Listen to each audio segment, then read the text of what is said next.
Olá, meus amigos, minhas amigas, boa noite.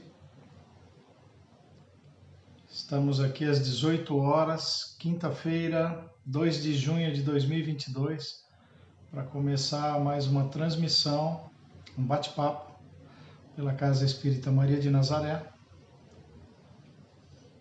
de alguns conteúdos espirituais que não estão somente nos livros espíritas, e vem em outros livros também. Oi, Ezequiel, boa noite. Vamos lá. Nós vamos fazer um Pai Nosso. Alessandra, boa noite. Ivan, vamos fazer um Pai Nosso e depois a gente começa, ok? Levando o pensamento a Deus, a Jesus, que possamos estar recebendo essas bênçãos, essa luz entrando pelo nosso coronário, nos direcionando para o aprendizado, para os comentários, intuições e também, por que não, que possamos estar exteriorizando o nosso ectoplasma para os amparadores auxiliarem quem estiver necessitado, que eles possam recolher e ir auxiliando os irmãos desencarnados. Pai nosso que estais nos céus, santificado seja o vosso nome, venha a nós o vosso reino, seja feita a vossa vontade, assim na terra como nos céus. O pão nosso de cada dia nos dai hoje, Pai. Perdoai as nossas ofensas, assim como nós perdoamos a quem nos tem ofendido. Perdoai as nossas dívidas, assim como nós perdoamos aos nossos devedores. E não nos deixeis cair em tentação, principalmente armadilhas do nosso próprio ego, mas livrai-nos, Senhor, de todo mal. Porque a Ti, Pai, pertence o reino, o poder e a glória, para todo sempre. Graças a Deus, graças a Jesus. Vamos evocando as mães do amor incondicional, nossa Mãe Maria. Ave Maria, cheia de graça, o Senhor é convosco. Bendita sois vós entre as mulheres, bendito é o fruto do vosso ventre, Jesus. Santa Maria, Mãe de Jesus, rogai por nós, pecadores, agora e na hora de nossa passagem. Amém. Ok. Boa noite, Nelson, Aparecida. Não vejo o nome de todo mundo aqui. Deixa eu ver se dá para ver. Dá. Legal. Vamos lá. Então, estamos lendo o livro Luz no Caminho, autora Mabel Collins. Sempre coloco aí. Está invertido, mas qualquer dúvida coloca no espelho, inverte de novo. Invertendo 2 vezes vai ficar na posição normal. Semana passada estávamos lendo último parágrafo que eu li foi o seguinte: a pressão sobre a parte divina do homem reage sobre a parte animal. Então, lembrando que isso aqui é um compêndio, é um resumo aqui de alguns ensinamentos do Oriente, é um livro bem fininho, foi feita uma introdução pelo Yogi Ramacharaka, é isso mesmo, Yogi Ramacharaka, não é Ramachakra, hein? Ramacharaka. E a Mabel Collins pegou isso do Oriente, algumas partes, e passa principalmente para yogis, né? Pessoal que procura o néctar aí do conhecimento oriental. São algumas partes, é lógico, senão seria um livro de 1000 páginas aqui, com frases com bastante conteúdo, pequenininhas, e para a gente refletir.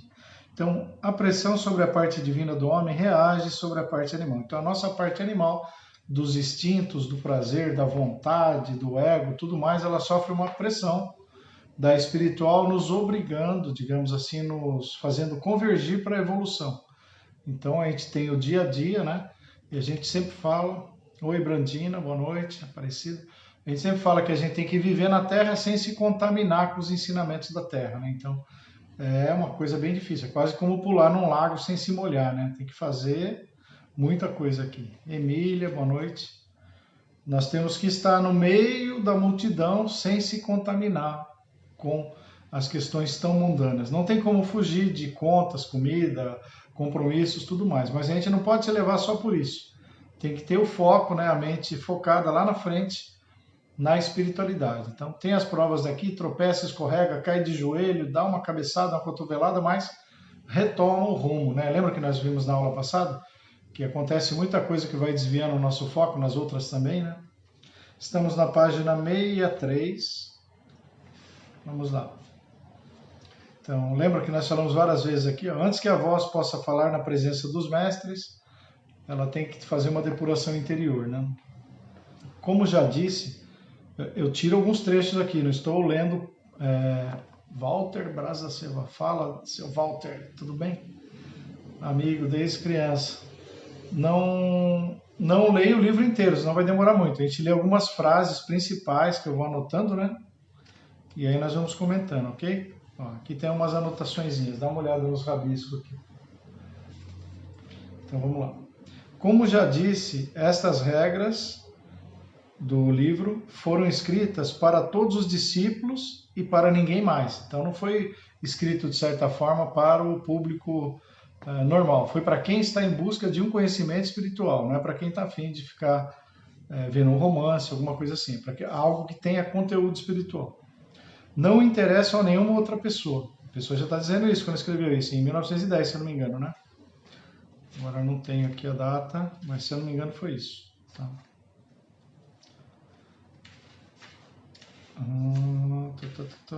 Não vou achar.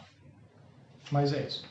Portanto, espero que nenhum outro tomará o trabalho de ler esses artigos. Nossa, já dá uma chacoalhada na gente, né? Não é brincadeira, é para quem quer aprender mesmo. As duas primeiras regras dessa obra compreendem toda aquela parte do esforço que necessita do uso do bisturi. Ó, uma pessoa que não está lendo alguma coisa de conteúdo espiritual vai ficar meio perdido, né? Quer dizer que tem que ter bisturi, vai cortar alguém? Não. Do bisturi de cortar seus próprios defeitos. Assim como no hinduísmo não tem algumas deusas lá do hinduísmo que elas matam o ego, então fala, essa daí é a deusa da morte, e ela anda cheio de crânios, né, no pescoço, o colar dela é de crânios, ela matou, aí todo mundo, nossa, que horror, é por isso que o hinduísmo é coisa do diabo, nada disso, é o simbolismo deles, matou as cabeças do ego que você tinha, entendeu? É um símbolo de evolução, tá? Da mesma maneira a cobra, eu estava falando isso outro dia para uma pessoa, os deuses hindus, muitos aparentam a cobra, a Naja, né? Aí os ocidentais primeiros tiveram contato, não, é coisa do diabo, porque está falando de cobra, é traição, é morte, tal. Não. É outro enfoque, é outro ponto de vista. Eles têm um outro paradigma, maneira de encarar a realidade. Para eles lá, quando surgiu isso, bem antes do cristianismo, muitos milhares de anos antes, significava o seguinte, cobra é um ser rastejante que anda com a coluna paralela à terra, andando no chão, e que por algum motivo ela se levanta como a Naja e fica em pé. Então simboliza nós rastejando, né, nos prazeres e efeitos mundanos que elevamos o pensamento para o alto, então ficamos de pé. Por isso que os deuses lá, muitos têm cobras, né, tem alguns têm um monte de cobra aqui, Naja, ao redor da cabeça, tudo protegendo. Estão a trabalho dos deuses, né, tipo assim, evoluímos, ok? Não se assustem. Então, as duas primeiras regras dessa evolução compreendem toda aquela parte do esforço que necessita do uso do bisturi, da reforma íntima que nós falamos no Espiritismo, de cortar as cabeças do ego, do desejo, da maledicência, da malandragem, passar a perna, essas coisas todas.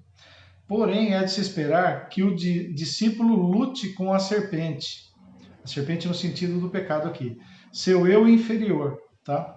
Sem auxílio de outra pessoa, reprimindo suas paixões e emoções humanas com a força da sua própria vontade. Então, para vencer a si próprio, a gente não precisa de ninguém auxiliando. Você está com vontade de fazer algo, né? Tudo posso, mas nem tudo me convém. Eu posso pegar um objeto de alguém, enfiar no bolso e levar embora para casa, eu posso fazer um monte de coisa, mas nem tudo me convém. Eu vou, digamos assim, peneirar tudo que eu posso fazer. Vânia, boa noite. Donizete, boa noite. Eu vou peneirar, não vou mais fazer. Isso é um sinal de evolução, gente. Quando você consegue olhar algo que dá vontade, você está babando de vontade, vai fazer um pecado, uma coisa errada, muito errada, de prejudicar alguém principalmente, aí você, não. Se eu fizer isso, eu vou prejudicar tal pessoa, então eu não vou fazer.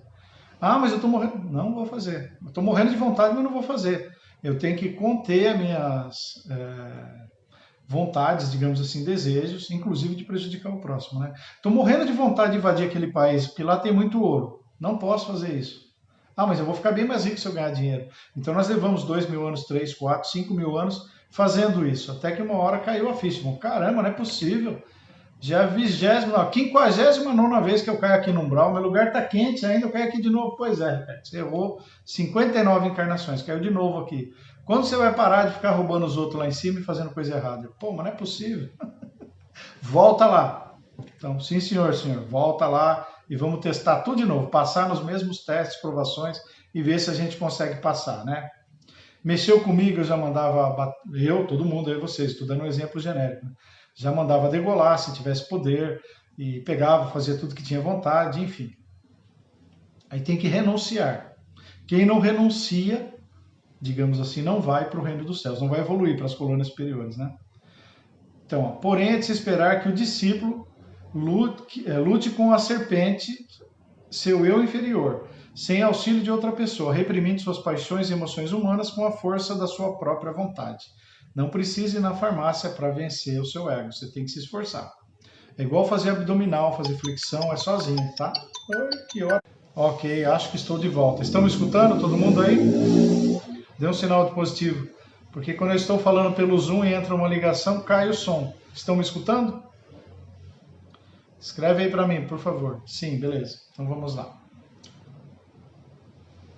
Só pode pedir o auxílio de um mestre quando tem executado isto, ou seja, ou ao menos uma parte disso, de lutar o máximo possível contra as suas próprias vontades. Senão não adianta. Jesus, faz para mim. Jesus, dá para o senhor ir na escola para mim, fazer as provas lá? Jesus, será que dá para o senhor ir trabalhar no meu lugar e eu pegar o dinheiro no final do mês? Jesus, será que... Não dá. Só faça a sua parte primeiro. Ajuda-te que eu te ajudarei. De outro modo, as janelas e portas da sua alma estão destruídas, cegas e obscurecidas, e nenhum conhecimento lhe pode chegar. Conhecimento espiritual de qualidade. Não pode mandar sua voz às alturas, né, evocando coisas assim no alto, na espiritualidade, em que se acham os deuses, enquanto não tenha penetrado nas profundezas onde de nenhum modo brilham suas luzes.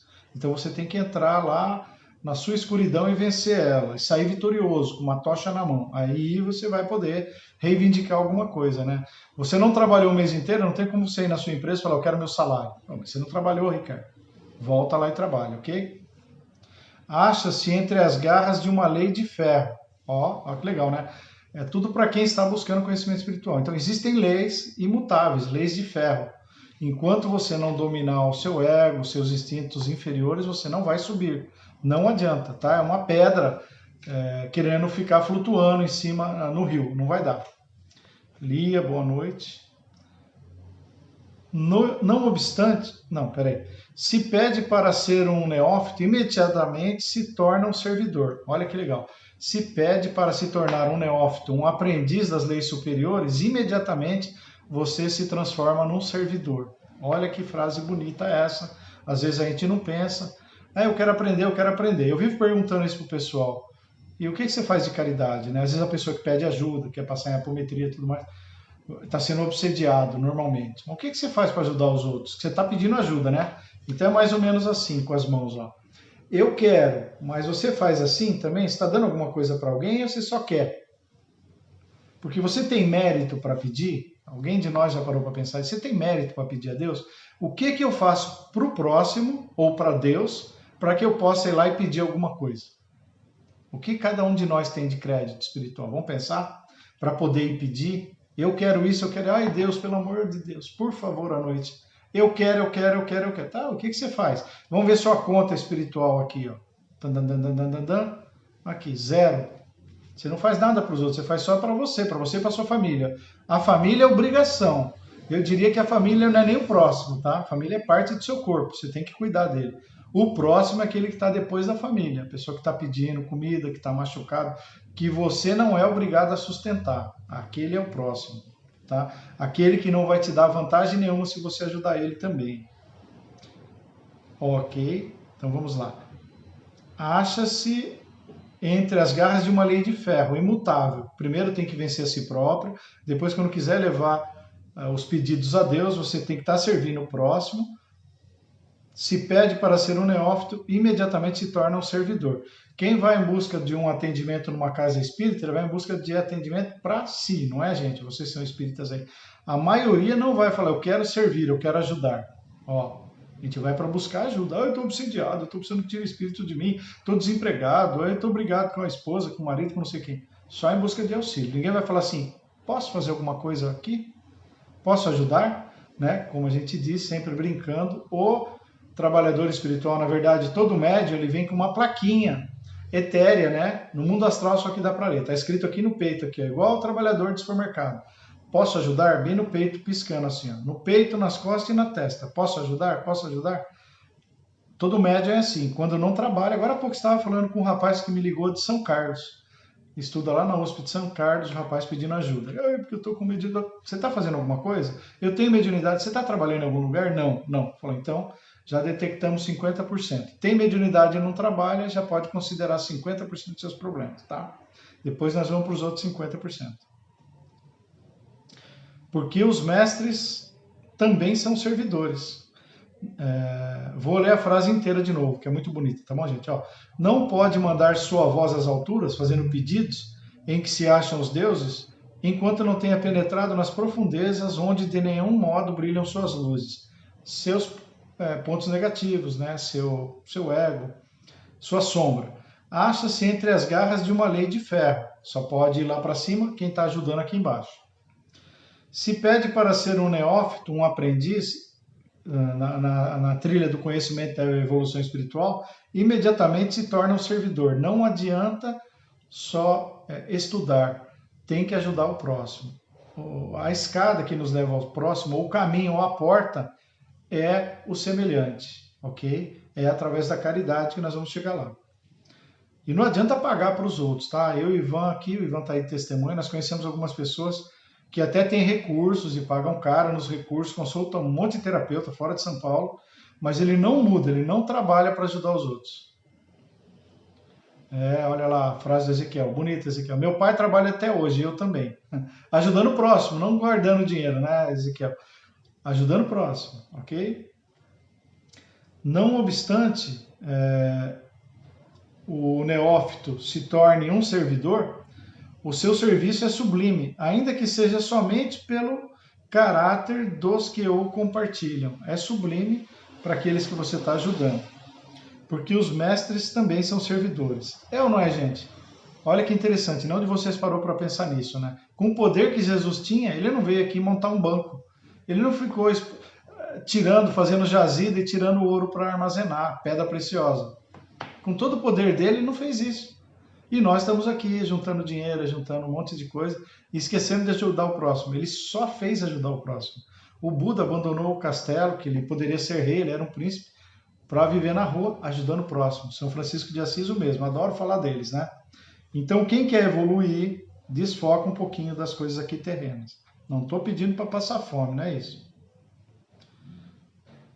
Parte de seus serviços, desses que começam a evoluir, dos mestres e tudo mais, é deixar que seu conhecimento seja devido a eles mesmos, ao próximo. Seu primeiro ato de serviço é de dar alguma coisa deste conhecimento àqueles que ainda não estão em condições de estar onde estão. Então, complicada a frase, mas o que é o seguinte: a partir do momento que você é neófito, começa a aprender, você já tem que ajudar o próximo, ok? Beleza.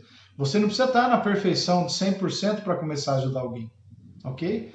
Para doar 1 quilo de feijão, você não tem que ser dono do supermercado. Você pode doar. Ah, mas eu ganho só um salário mínimo. Tudo bem, tem gente que não ganha nem um salário mínimo. Então você consegue 1 quilinho ajudar.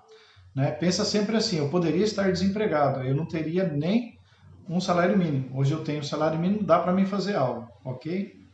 Então assim, aquele que tem um pouquinho de conhecimento, eu gosto muito disso. Ele não precisa ter lido todos os livros do Allan Kardec, feito 20 cursos de desenvolvimento mediúnico para começar a ajudar alguém.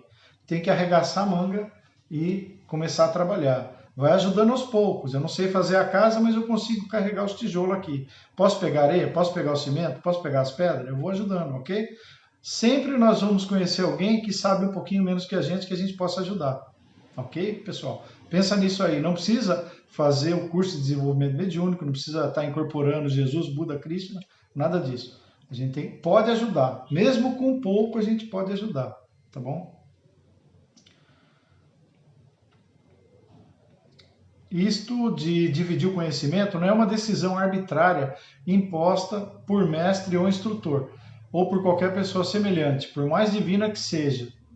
É a lei da vida em que o discípulo penetrou. Porque a partir do momento que ele começa a aprender, ele também sente vontade de ajudar o próximo, passando para o próximo aquelas pegadinhas que ele superou, que ele conseguiu, os obstáculos que ele superou, e ele quer dar uma dica para o próximo para querer ajudar. Não é para virar aquele fanático evangélico, né, que fica querendo enfiar a Bíblia na sua cabeça, não é isso? Mas dá algumas dicas de conhecimento e de ajuda material, ok? Algumas religiões se preocupam muito com o que adquirir, né? Porque antes de eu entrar aqui, eu não tinha casa, agora eu tenho duas. Antes de entrar aqui, eu não tinha carro, agora eu tenho dois. O meu negócio, agora eu tenho três. Ninguém fala assim. Antes de eu entrar aqui, eu era egoísta, agora eu não sou mais. Antes de eu entrar aqui, eu era mesquinho, agora eu não sou mais. Antes de eu entrar aqui, eu não fazia caridade para o próximo, agora eu faço. Ok? É isso que a gente tem que focalizar e focar. Isso que vale nos céus, né? Por isso, olha que legal. Por isso estava escrito na porta interior das lojas da antiga fraternidade egípcia: o lavrador é digno do seu salário. O lavrador, o aprendiz, é digno do que ele está ajudando o próximo também. Pede e te será dado. Essa frase soa como demasiado fácil e simples para ser crível, acreditada. É ou não é, gente? A gente aprende lendo a Bíblia assim, superficialmente, que é só pedir: eu quero ganhar na Mega Sena, eu quero um emprego, eu quero terminar a faculdade sem ter ido na faculdade e tal. Não é assim, né? Pede conhecimento e ele será dado. Aí sim, lembra que nós vimos um pouco anteriormente aqui, em outras aulas, em outros dias? Então, pede e lhe será dado. Quer dizer, você quer evoluir, então, por favor, me coloca as coisas no meu caminho agora, para eu ir superando os obstáculos e evoluindo, nesse sentido. Mas o discípulo não pode pedir no sentido místico em que se usa a palavra nesta escrita, enquanto não tiver adquirido o poder de ajudar os outros. Então, na questão mística, Deus me dá clarividência, me dá projeção, me dá a capacidade de fazer isso, fazer aquilo. Também você tem que estar servindo ao próximo. E não é só fenômenos. Quem está em busca de fenômenos não é evoluído, eu diria assim. Eu quero ter mais mediunidade que o outro, nós vamos ver aqui na frente. Isso são só aparências, né? Evolução, mediunidade não é evolução, gente. Tá? Da maioria dos médicos que eu conheço, de 100% eu diria assim, deve ter uns 5% só que estudou espiritualidade em outra vida. A maioria está aqui para pagar, para camelar, suar a camisa. Porque machucou muita gente, roubou, passou a perna, fez um monte de coisa errada. Eu, Ricardo, tá bom? Inclusive eu me encontro nesse meio aí.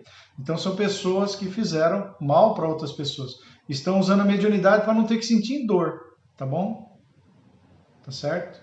Falei para vocês, né, que um dia o guardião que trabalha comigo veio e falou: para de reclamar que eu te tirei do lodo do umbral, que fique registrado isso aqui, hein? Você está reclamando de barriga cheia, que as coisas estão dando errado na sua vida. Aí. Você era para estar numa cama, gemendo de dor a vida inteira. Estão te deixando ficar de pé porque você faz esse negócio aí de ficar falando para os outros aí, ajudando, né? Senão era para você estar numa cama gemendo de dor a vida inteira. Fica quietinho. E eu já falei isso várias vezes, né? Então, eu aprendi na marra. Parei de resmungar na hora. Tá bom, tá bom. Se a gente vê o extrato do que a gente aprontou, a gente sai correndo. A gente pede porque é mais fácil do que buscar e bater. Isso. Vamos lá. Então, pede e será dado, é muito simples. Principalmente no sentido de pedir mediunidade, não se deve pedir isso. Você quer pedir alguma coisa? Peça a Deus, me dê mais oportunidade de servir ao próximo. Você vai evoluir muito mais do que adquirindo clarividência. Eu conheço um monte de gente piradinha que tem clarividência, que tem problemas, gente até certa forma que tem um caráter duvidoso até, mas tem mediunidade, tá? Então, ter mediunidade não significa evolução espiritual. São raríssimos as pessoas que foram mestres de outra vida, que ficam meditando numa caverna, tal, e ajudando todo mundo. A maioria dos trabalhos de desobsessão que eu vejo é quem está devedor, caiu lá no umbral, e falou: eu não quero subir e sentir dor, eu quero fazer outra forma. Então, vamos fazer um acordo aqui, um contratinho, né? Carbonato 6 vias, você vai ser médium lá, você pode ajudar as pessoas com o seu trabalho, tá bom? Ah, sim, concordo. Mas não são perfeitos. Da mesma maneira que o neófito também não é perfeito. Ele tem que já começar a ajudar os outros, mesmo antes de atingir a perfeição. Então, o discípulo não pode pedir, no sentido místico em que se usa a palavra nesta escrita, enquanto não tiver adquirido o poder de ajudar os outros. Primeiro, está ajudando os outros? Sim. Se não é pré-requisito para poder pedir. Porque assim, parece que essa declaração não é demasiado dogmática. Então aí ele explica aqui, ó. É demasiado dogmático dizer que um homem deve apoiar o pé na terra firme antes de poder saltar? Então, para a gente poder saltar, você não tem que botar o pé na terra, apoiar antes de saltar? É um pré-requisito, uma lei espiritual. Se ajuda, se trabalha, então tem um direito efetivo. Não o que se chama direito pessoal de pagamento, mas o direito de natureza semelhante. Os divinos dão, eles querem que vós deis, antes que possais pertencer à sua família. Ó, o pessoal que está lá em cima fala assim, antes de você querer entrar aqui, você tem que ajudar o próximo, tem que ajudar, ok? Ô Alex, muito prazer, Alex. Alex falando lá do Japão, rapaz, olha só. Ezequiel. Sim, diferentemente da mediunidade natural, objeto da conquista do próprio espírito, outra fase aqui. Cadê? Baguncei tudo.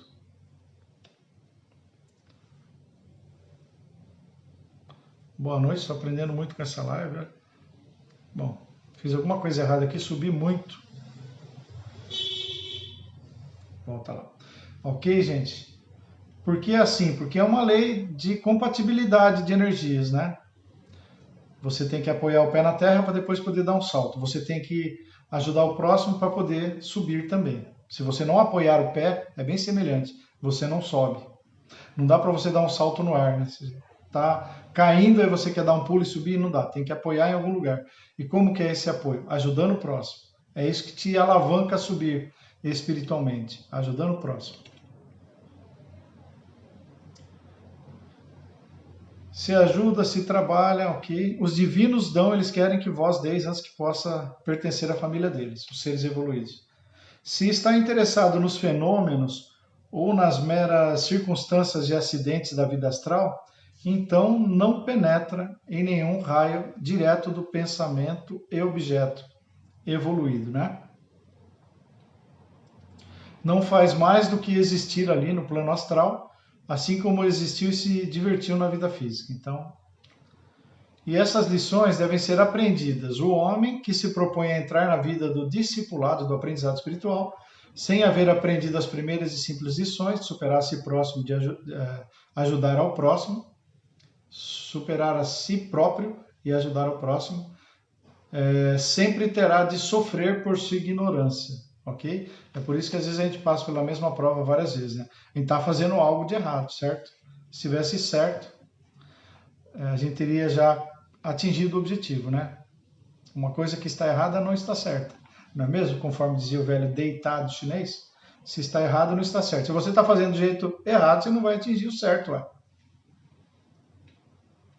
Mas como descobrir o que está errado, né? Tem que correr atrás. Ó, de um modo confuso e imperfeito, através de várias religiões, chega a todos os que a quiserem ouvir a notícia de que há um conhecimento e uma potestade benéfica que ensina. Ó, complicado isso, mas há uma lei superior, há seres superiores, e nós sabemos isso através de várias religiões que estão dispostas a ensinar. Mas para chegar lá não pode ser para qualquer um, né?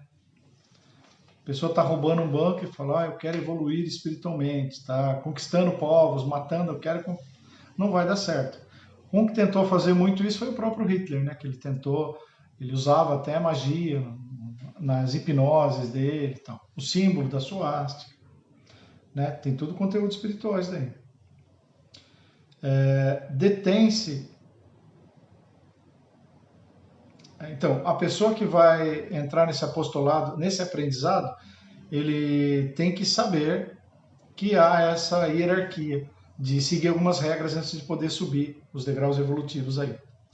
Detém-se horrorizado ante o modo imperfeito e falso da preparação que fez. Então ele fez às vezes algumas coisas erradas, quase como entrar na academia e fazer os exercícios errados, só se machuca.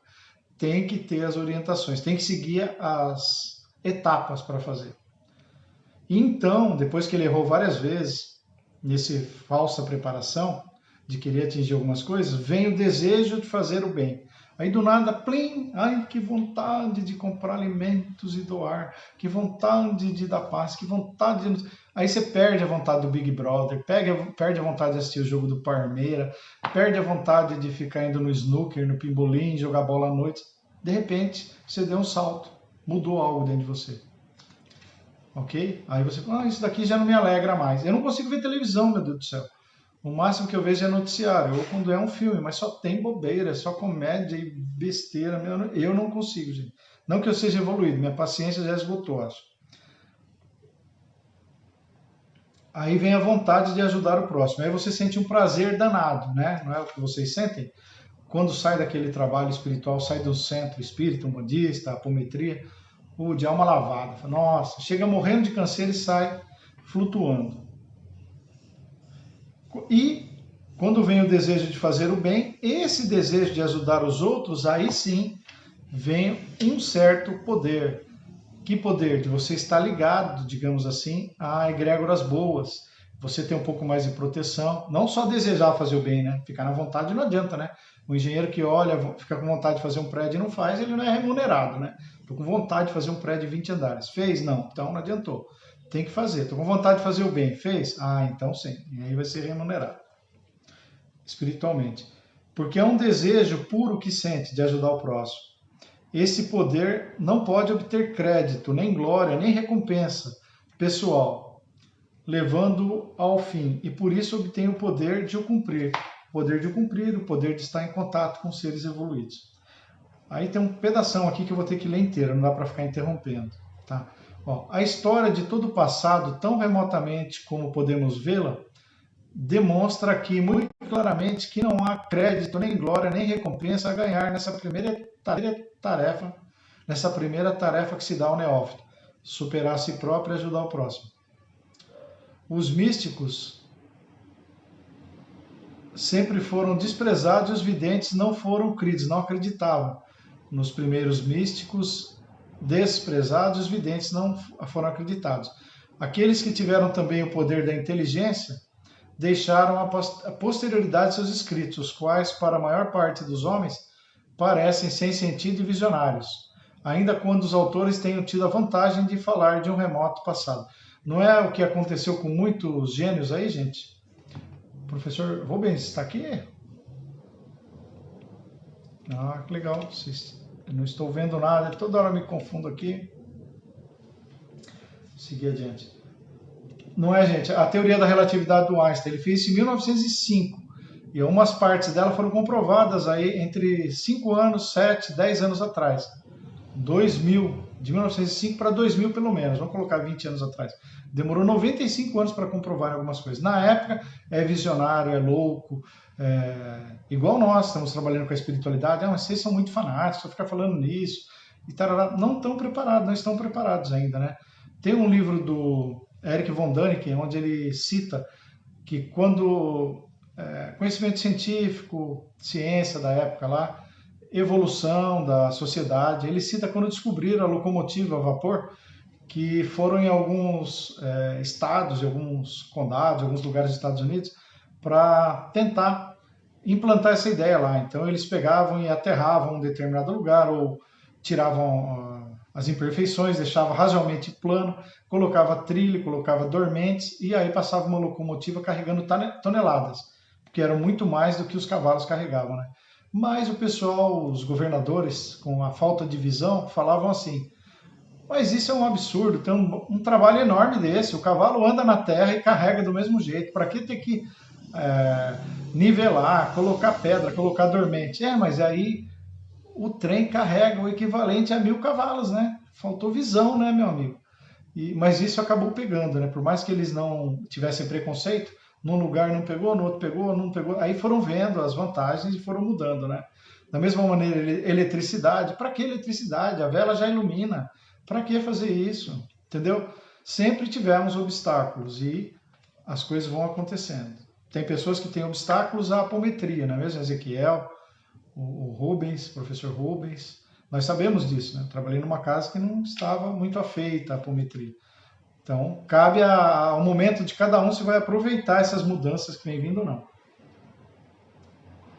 O discípulo que empreende a tarefa esperando secretamente a fama ou o êxito de aparecer como um mestre e apóstolo diante do mundo fracassa antes de a ter empreendido. E a sua oculta hipocrisia envenena a sua própria alma e as almas dos que ensina. Então, quem está em busca de fama. Ele rende secreto culto a si mesmo, e esta prática idólatra lhe trará a devida recompensa. Então, ele não vai ter vantagens no mundo espiritual. Já está sendo recompensado aqui, pela admiração, né? O discípulo que tem o poder para entrar e é bastante forte para saltar todas as barreiras, se esquecerá completamente de si mesmo, quando a mensagem divina chegar a seu espírito, na nova consciência que o invade. Olha, é lindo isso, né, gente? Se realmente este elevado contato pode despertá-lo, ele se torna um dos divinos em seu desejo de dar, mais do que receber. Em seu desejo de ajudar, mais do que ser ajudado. Oração de São Francisco. Em sua resolução de alimentar o faminto, mais do que receber o maná do céu, o alimento do céu que tem da Bíblia, né? A máquina, o maná que fazia alimentos. Então, quando você tem essa conexão com o divino, você acaba até se sacrificando para querer fazer, para ajudar o próximo, entendeu? Tem um livro de um médico italiano, um filme eu tenho, que eu não me lembro agora o nome dele, está aqui nas minhas costas, mas eu não vou virar para procurar, que vai demorar uns 5 minutos, depois eu mostro. Que ele teve um contato espiritual muito forte, uma evolução, e de repente ele sentiu vontade de fazer a necessidade. Um médico italiano, tá? Muito bonito, que ele acabou se transformando num santo depois. E ele era uma pessoa que tinha bens, ele tinha muito dinheiro e tal. Chegou no momento igual também o médico brasileiro Bezerra de Menezes. Não tem a parte do filme que ele tira o anel para ajudar a comprar remédio para uma pessoa em consulta? Então, esse médico italiano, essa pessoa italiana também, ele começou a se desfazer das coisas da casa. E a irmã dele respeitou, a esposa. Ele falou, nós precisamos doar, ajudar. E ele vendeu até os quadros que ele tinha na parede. Aí a irmã falou, mas esses quadros custam uma fortuna, né? E tipo, ele falou assim, pois é, custa uma fortuna, poderia alimentar um monte de gente, mas está aqui para poder só engrandecer a nossa sala. E tem gente morrendo de fome, então vamos vender os quadros. Vendeu escrivaninha, vendeu um monte de coisa. Não passou necessidade, mas a hora que você sente que você pegou o veio do negócio, é a mesma coisa que descobrir uma mina de ouro. Você vai querer aprofundar ali, tirar o máximo que você puder do seu ouro espiritual, tá bom? Da sua evolução espiritual. Aí você não liga muito se você vai perder dinheiro. Olha, se eu tiver que andar de Ferrari e não ajudar ninguém, eu prefiro andar de Fusca e ajudar. Porque o prazer que eu vou ter andando de Fusca é muito melhor do que andar de Ferrari. Para quem está no caminho espiritual. Talvez não sejamos nós, né? Não totalmente, a gente já faz a nossa parte. Sua natureza se transforma e o egoísmo que impulsionava as ações dos homens na vida comum o abandona por completo. Bonito pra caramba isso daqui. Ok, galera, vamos parar aqui. Última frase. Antes que a voz possa falar na presença dos mestres, deve ter perdido a possibilidade de ferir. Foi isso que a gente falou antes, né? Então, se nós estamos criticando, descendo a lenha, brigando, como eu vejo gente postando coisa o tempo todo, não estamos ainda tanto quanto a gente imagina, na possibilidade de estar na presença do mestre. Estamos indo a caminho, né? Mas estamos acelerando um carro com freio de mão puxado. Quem já fez isso aqui? Nós poderia ir muito mais se soltasse o freio, mas a gente não está indo muito, porque nós estamos errando em algumas coisinhas que o ego não deixa. Defendendo algumas coisas, nos complicando, né? Sendo preconceituosos em algumas questões e tudo mais. Né? Então, nós podemos acelerar isso ou não, o processo nosso. Deus é paciente, tem todo o tempo do mundo para a gente evoluir. Nós que vamos, né, ver a possibilidade de querer fazer isso rápido ou não. Ok, pessoal? Vou deixar aberto aqui se alguém quiser fazer alguma pergunta e eu tentar ver aqui o que foram os últimos comentários. Ué, aqui o Rubens... Ezequiel, não sei ver o nome de todo mundo que está aqui assistindo. Tenho que ver a imagem, mas está muito pequenininho no celular, né? Forçado demais a minha vista. Se tiver o professor Rubens aí, grande abraço. Alex, abraço. Agora parece que abriram a porteira para o pessoal poder viajar para o Japão, né? Agora as coisas vão fluir mais. Bom, pessoal, é isso. Gratidão. pelo tempo de vocês, gratidão pela paciência, pelo aprendizado. O nome fica na tela? Eu não vi, eu só vejo o nome de quem comenta aqui. Na minha tela não fica, vocês têm que me explicar. Como que eu vejo o nome de todo mundo? Eu só vejo... abração aí, Rubens. Ele está. Eu só vejo a imagem de vocês, e alguns eu consigo enxergar, outros não. Abraço a todo mundo, beijão no coração, até a próxima quinta, se Deus quiser. E estou sempre aberto aí a críticas, a sugestões, a mudanças, tá? Não sou perfeito, estou aqui para colaborar um pouquinho com o que eu conheço, da mesma maneira que o neófito lá, tem que comer muito arroz e feijão ainda para chegar lá em cima, mas já dá para dividir um pouquinho das migalhinhas que eu aprendi aqui, ok? Gratidão a todos. Beijão no coração, até quinta que vem.